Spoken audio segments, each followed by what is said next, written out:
Okey, soalan dia, kenapa Allah bagi susah para Nabi ya?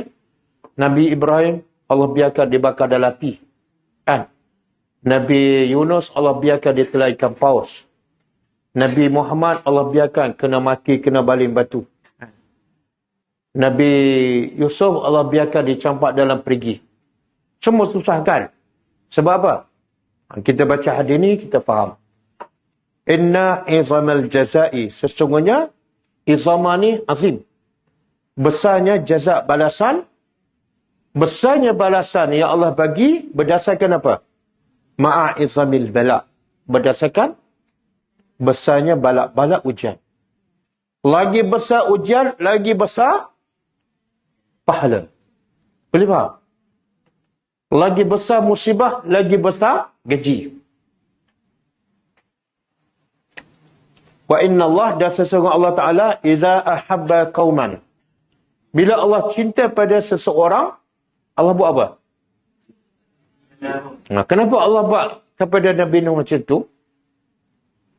Boleh tak Allah nak ajar dengan cara yang lain, tanpa ditelan ikan paus? Boleh tak? Tapi kenapa Allah buat? Sebab Allah ahabba. Bila Allah sayang, Allah akan uji. Sebab itulah salafus salih, orang salih dahulu, bila tak ada ujian, dia muhasabah diri. Kenapa aku tak ada ujian ni? Sebab apa? Bersama ujian ada cinta Allah. Bersama ujian ada cinta Allah. Bila tak ada ujian, tak ada cinta Allah. Jadi orang dahulu tertanya-tanya, kenapa Allah tak sayang kepada aku? Sampai tak tu. Tapi jangan minta. Jangan minta, Allah bagilah ujian. Aku nak cinta engkau.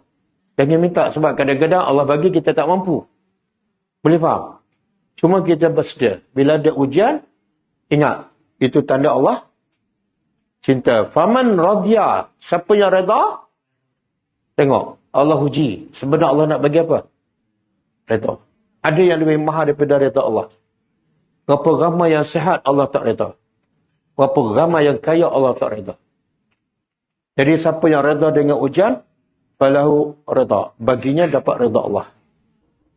Wa man sakhita. Siapa yang marah dengan ujian, siapa yang merajuk, kecewa dengan ujian, falahu sukhtu. Dia akan dapat marah Allah. Dua pilihan je. Sama ada dia nak reda Allah ataupun nak murka Allah. Kalau nak reda Allah, redalah dengan ujian. Jangan marah, jangan maruk, jangan merajuk. Okey? Benda paling susah ni kan? Sebab mindset kita nak senang, nak selesai. Tiba-tiba susah.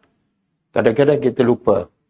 Sebenarnya itu tanda Allah sayang dan Allah nak bagi apa? Reda. Kalau kita reda.